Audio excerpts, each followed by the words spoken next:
Gen X didn't get trophies for just showing up. Hell, most of the time, nobody noticed we showed up. Everybody talks about generations now. The boomers ruined the economy and millennials killed plastic straws. Gen X can't put their damn phones down. And somewhere in the middle of all of that is us, Generation X. Born between 1965 and 1980, we go to work, we get shit done. We don't need to post about it. Heck, we helped build the internet everybody's addicted to, and half of us still don't understand why anybody needs to see what we had for lunch. But here's what I find interesting. Why are we like this? Because when you start looking at how we grew up, and a lot of things about Gen X suddenly make a hell of a lot more sense. And it starts with something that was completely normal back then. We were the Latchkey kids. And when I say that we were Latchkey kids, I don't mean a handful of us. This was normal. Picture 1978. You're 8 years old. The school bus drops you off. You walk home, pull the key off the shoelace around your neck, and let yourself into an empty house. No parents, no babysitter, no cell phone to call mom, no Ring camera checking to make sure you made it home. You were just home. You might make yourself a bologna sandwich, turn on one of the 4 channels we had, and wait for somebody to eventually show up. By 1984, roughly 7 million kids between 5 and 13 were regularly left unsupervised at home. 7 million. So this wasn't some unusual childhood. This was how an entire generation learned to take care of ourselves. And when nobody was standing there telling us what to do next, we learned pretty quickly that our decisions had consequences. We couldn't text mom and ask permission. We couldn't ask Google what you're supposed to do. We made a decision, and then we lived with whatever happened next. And when our parents finally got home, discipline wasn't a discussion. There wasn't a family meeting about how everybody felt. If you screwed up, you got punished. End of story. No appeals. It really just means we learned early that what you did and what happened next they were connected. So you started thinking 2 or 3 steps ahead because sometimes you had to. And that might explain why so many of us can see a problem coming from a mile away. We're not necessarily pessimists. We've just had a lot of practice figuring out what could go wrong before it did. And maybe that's also why we learned pretty early that we don't take everything at face value. We watch our parents tell us about commitment and loyalty and doing the right thing. Then divorce rates went through the roof in the 70s and 80s. We watched people give decades of their lives to the same company because if you worked hard and you stayed loyal, the company was supposed to take care of you. Then the next round of layoffs came along with that, and that loyalty, it didn't mean a damn thing. We kept hearing how things were supposed to work while watching them completely do different things. So we adjusted. We hoped everything worked out, sure. But maybe have a backup plan, and probably a backup plan for that backup plan. We'd probably just call that being realistic. We hope for the best. But sometimes in the back of our minds, we're already thinking about what the hell we're going to do when everything goes to shit. Not because we're some miserable bastards. We've seen this movie before. And after enough of it, you learn not to get too damn comfortable. You keep your guard up a little. You don't put everything out there. And sometimes that can make a lot of us look detached, when really we're just used to protecting ourselves from the possibility that things might not work out the way everybody says they will. And maybe that's why privacy has always made perfect sense to us. Because when we grew up in a world where privacy was completely normal, you did something stupid as a teenager, maybe 10 people found out about it. Maybe somebody brought it up at a party. Then eventually everybody forgot about it. There wasn't a permanent record of every stupid thing you said or wore or did sitting on the internet for the rest of your life. Our mistakes, they had an expiration date. So broadcasting everything about our lives doesn't necessarily feel liberating to us. Sometimes it just feels exposed. Because remember when it was like when everybody didn't know everything about you? And a lot of us were perfectly happy keeping it that way. We're online, we're watching, we're probably reading the comments. We just don't need to tell you what we had for lunch. And we're definitely not giving up 40 years of perfectly good privacy for a few likes. Maybe that's the part we got so good at keeping, or how we got so good at keeping things at arm's length. You know, everything's a joke to us. Nothing's that serious. Keep it light, keep moving. And whatever you do, don't let anybody think you care too much. Where the hell did that come from? Well, you know, try growing up during the Cold War. We actually did nuclear fallout drills in elementary school. You know, teachers would calmly explain what we were supposed to do if the bombs dropped, you know.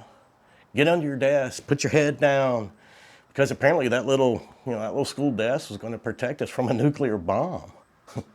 The adults were telling us total nuclear annihilation could happen pretty much any day. But at the same time, don't worry, everything's fine.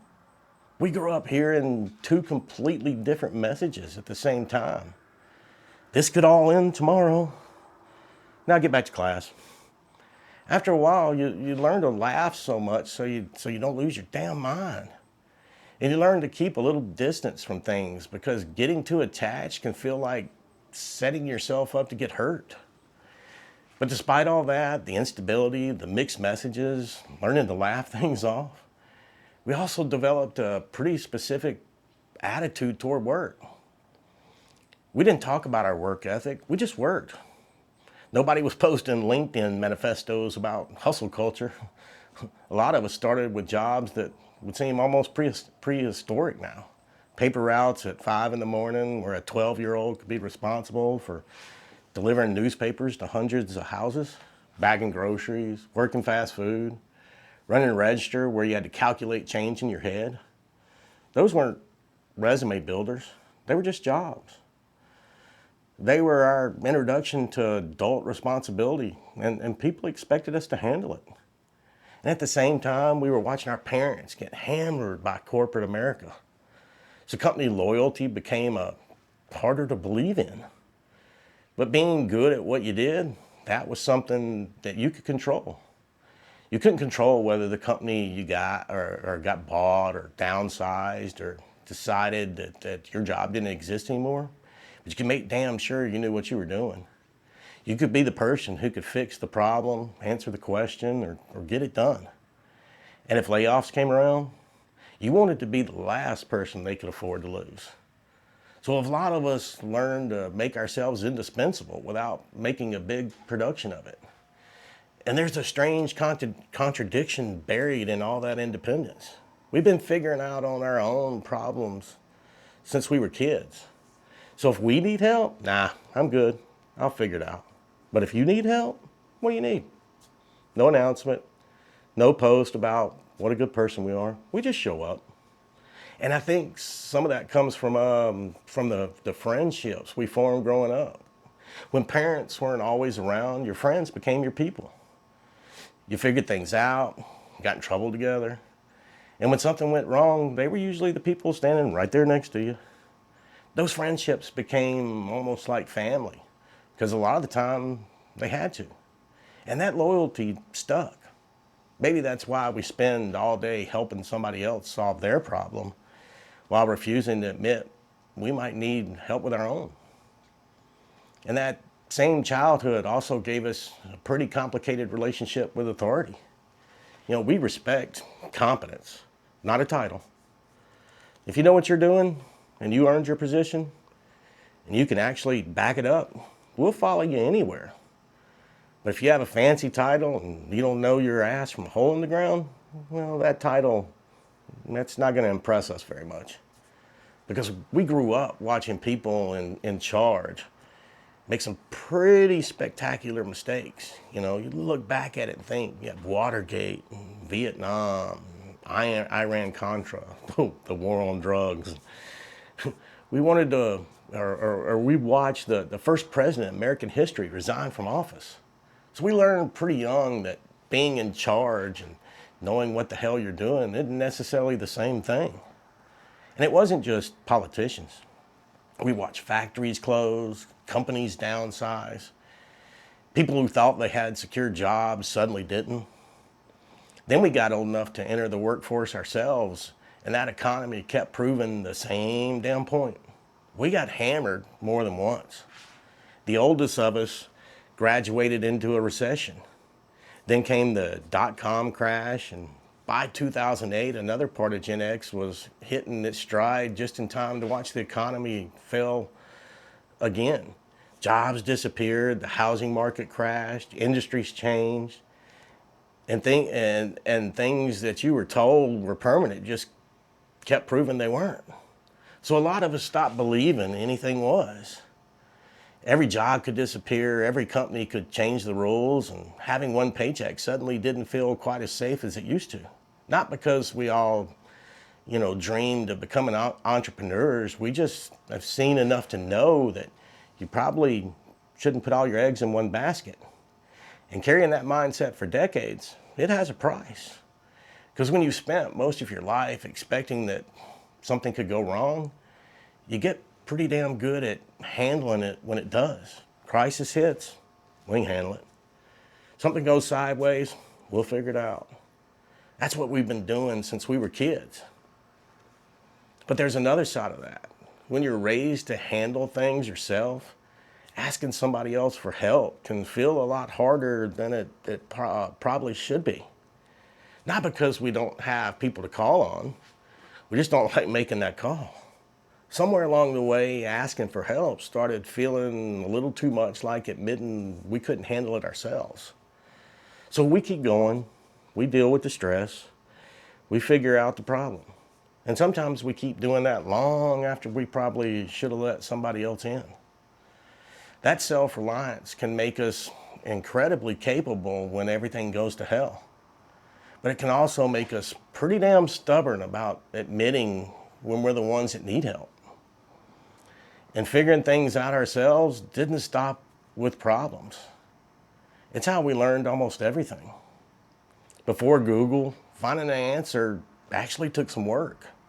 We spent hours in libraries digging through card catalogs or encyclopedias trying to find that one book that might actually have the answer we needed.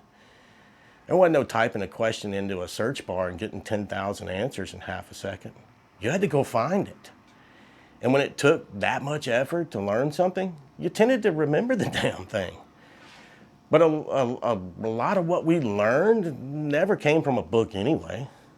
Something broke, you tried to fix it. Bike chain comes off the bike, heck, you flip the bike upside down, get grease all over your hands, and figure out how to put the chain back on. TV gets fuzzy, smack it on the side, and somehow, that actually worked. You didn't immediately call somebody who knew what they were doing. Heck, half the time, you didn't know what you were doing either. That apparently wasn't a requirement. You took it apart, you screwed with it, tried something else, and eventually you'd either fix it or you figure out you made it considerably worse. But after enough years of doing that, you started believing that with enough patience and the right tool, you could probably figure out damn near anything. And now, a lot of us are watching these kids grow up in a completely different world today, with constant supervision, iPhones that can tell you exactly where they are, and social media documenting damn near everything they do. A lot of Gen X parents looked at the way we grew up and decided their kids were going to get something completely different. More attention, more involvement, more protection. Basically all the things that we didn't have much of. But then you look at how far things have swung the other direction, and sometimes you have to wonder, did we overcorrect? Did we protect them so much that we took away some of their independence we got from having to figure things out ourselves? Did being constantly connected make it harder to learn how to be alone? How did documenting everything take away something else we grew up taking for granted? The ability to screw up without the whole damn world knowing about it.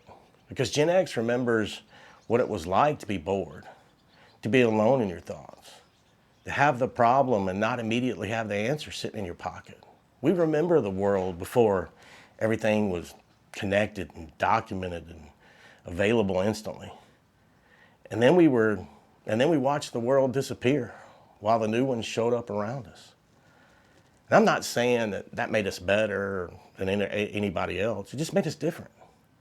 We grew up in this strange world where the old one was disappearing, but the new one hadn't arrived yet. We lived in both. And maybe that's why they call us the bridge generation. But here's the thing about bridges. Nobody throws them a parade. Nobody congratulates them for showing up every day. They're just there, doing the work, holding things together. And maybe that's why raised without applause fits us so damn well. We weren't raised expecting recognition for every little thing we did. Most of the time, nobody was watching anyway. You handled it, you figured it out, and then you moved on. We didn't need the applause then, and 40 years later, we're still not waiting for it now.